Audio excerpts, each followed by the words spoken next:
Smith. And Smith was right across the rail, the guardrail, and literally broke him in half.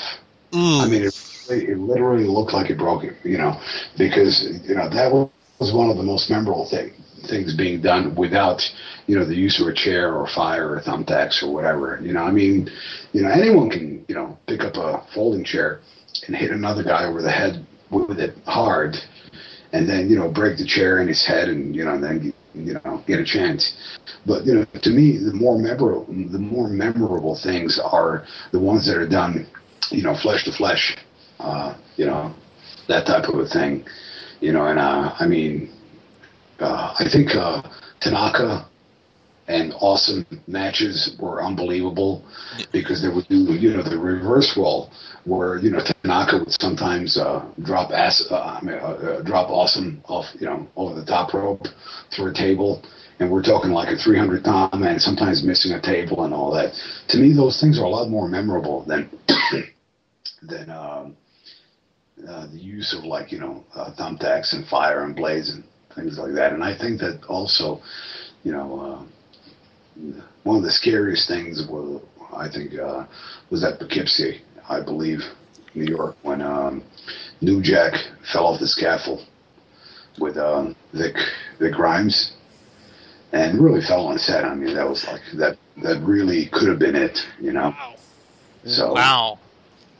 Things like that are more. I mean, there are other things. I mean, one guy goes through one table, the other guy's through two. Then, the other guy's going to say, I'm going to go through 5 tables. I mean, that thing is, okay, it's there. It's dangerous. It's planned out. We're doing it, very, very dangerous. And, if it goes wrong, it's a bad thing. But to me, these things, when I see these things that are done physical, it's like body on body contact. To me, that's a lot more impressive. I kind of remember an instance where there was Tanaka and Mike Awesome. I'm trying to remember if it happened to Tanaka or if it happened to Awesome. But I do remember there was one spot they were doing the running power bomb, and I think it might have been Awesome, and he did the spot over the top rope, and I believe it was Tanaka, and he completely missed the table and ended up landing on the back of his neck, if I'm not mistaken. Yeah, more than likely. I mean, things like that happen because it's, during the heat of the whole thing, you can plan things out and say, okay, I'm going to put the table exactly here or there, and then during the match, I mean, if you got to realize that canvas is loose just a little bit, and you trip up, that could mean a disaster. And when they set that ring up and it's all nice and tight and everything, and you're like the 5th match, and 4 matches before you just ran through all these spots, and that the boards get loose and the ropes and the canvas gets all wrinkled up and everything. It's very hard to guarantee that things are going to go right 100% every time. Especially these days where everyone's trying to top. And it's almost like every company's trying to top up what ECW did. And that's kind of interesting, because none of them ever did anything like that before, we came up. Well, that brings up an interesting point. I mean, now they have like this indie company called CZW, which is kind of just, if you look at it, to me, it's just like a bloodbath. It's Right. they're just throwing people into glass. They're throwing into plates. I mean, I've only watched it more just for the shock value. I've not really done a following. I don't even know who's in it. What are your thoughts about that organization? Would you classify it as more of a spot heavy kind of company? Who are you asking? About Combat Zone Wrestling. Oh, okay. I've never seen any of their stuff. I've seen it. I've seen pictures of it. Okay. I mean, CZW out of New Jersey, right? I believe so. Yes. Yes. Yeah. Well, yeah. I mean, they've been around for a long time, and they do have some, really great athletes, and they've done a lot of. But yeah, they try to. Yeah, they've been around for a long time, and I've never seen any of their stuff. I've only seen pictures of it, and yeah, they try to top all that. So I mean, I don't know. It's like you do what gets you over, and obviously, they've been around for quite a while, so they're able to.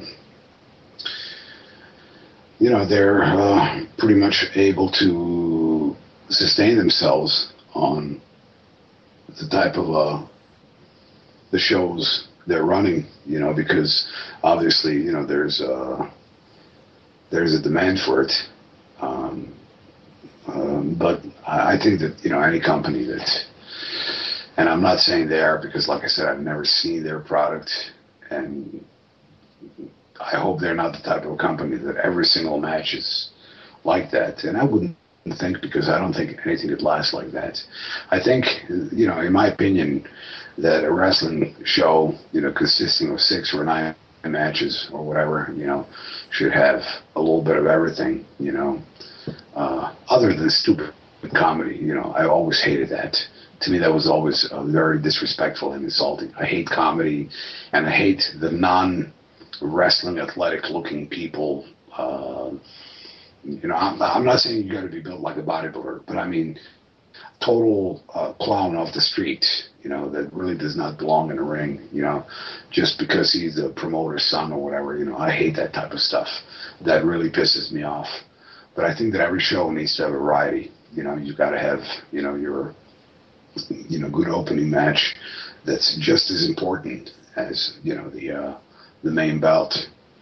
And, I'm a strong believer that one match in a card should definitely be a hardcore match, because it works. It's a formula that works, and I've experienced it, over and over again throughout the years. Well, let's speak about we're talking about main events. Let's talk about your main event coming up this Friday, up in New Jersey. You're going to be facing off with Big Daddy Magic for the vacant WWO title. How did that title become vacant? Well, I believe that it was during the beginning of the 90s, and I had to, personally, I had to, leave, because I was getting, a deal with the ECW. And I think that at that time, the World Wrestling Organization was doing very well. But then again, the backers and, the owners, and, they sort of had their own thing. Quite frankly, I think some of the guys tired of their families and, did a little bit of moving here and there, and, different jobs. And they might have decided to sort of like put it in hiatus for a while, and it's back. Oh. So being that,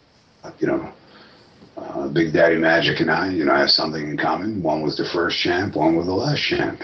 And now the title's vacant, so here we go. We're going to clash and see what happens. And I'm fully confident, because, I know that I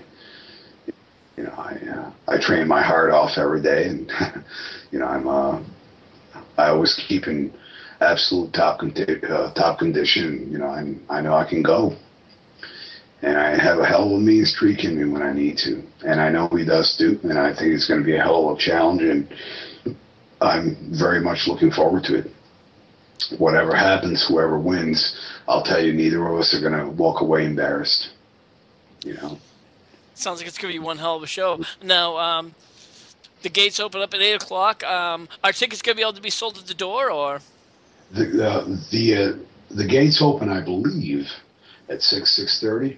Okay. Starts at 8 o'clock, and the tickets are sold at the door, and I believe, advance too. I mean, what is it? www.worldwrestlingorganization.com or wwo.com. So there's all the information is on there.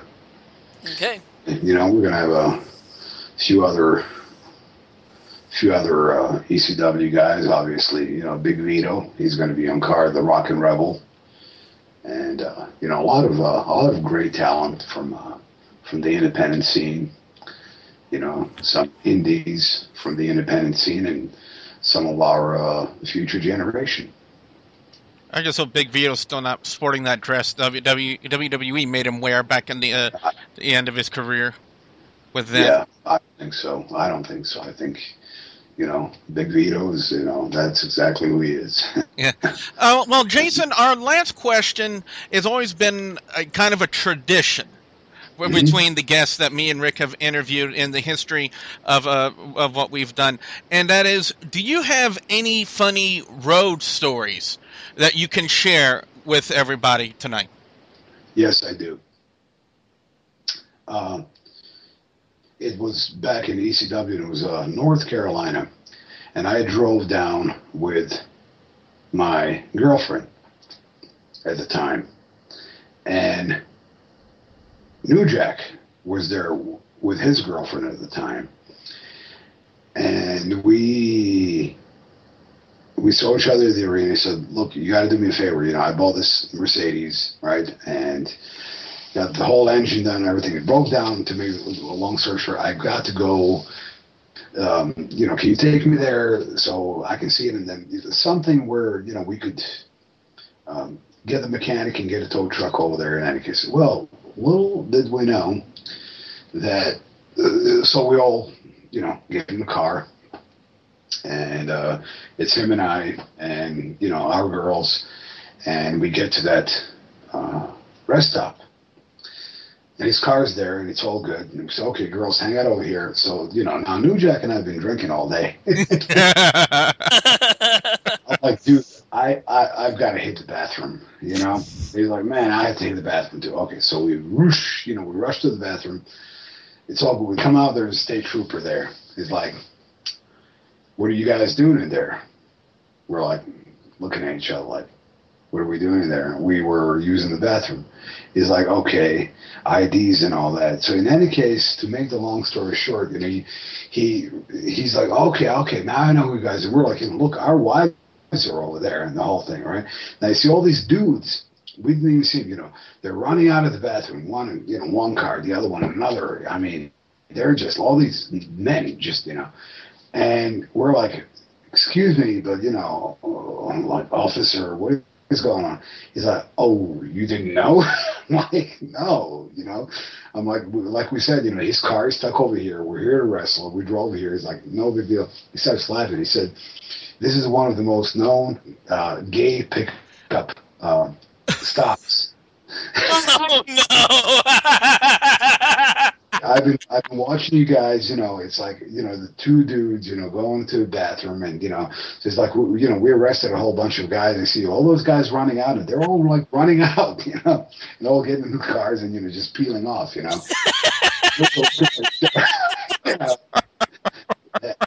Oh my God, and that was like, and the funny thing is, that you see this, big black bull-headed dude, in a tank top, and you see me, it's like we're going men's room together, and then a cop, the state trooper, is outside. He's like, "So what were you guys doing in there?" I'm like, "What?" At first we thought it was like drugs or what? No, we weren't doing drugs. Oh Jesus!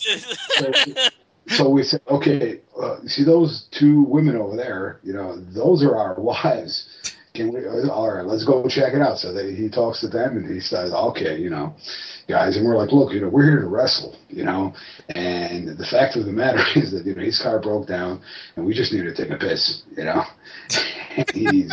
he's like, "You didn't know that this is one of the most notorious gay pickup rest stops?" And we're like, "Fuck no!" I mean, Wow! It's like, yeah, oh yeah, and if we did know in a broad daylight, New Jack and I are gonna go in men's room. That's classic. Oh. I mean, that was, that's one of them. I mean, they're like, we've got so many of them. They were like so ridiculous and funny, and there were a lot of good fun times, But this was like, wait a minute, like, why are you asking us what we're doing there? If you're doing drugs, we don't have any drugs on us. We're not I thought, he's like, are you guys doing coke or whatever? He's like, no. Are you guys, doing each other? And I'm like, what the fuck?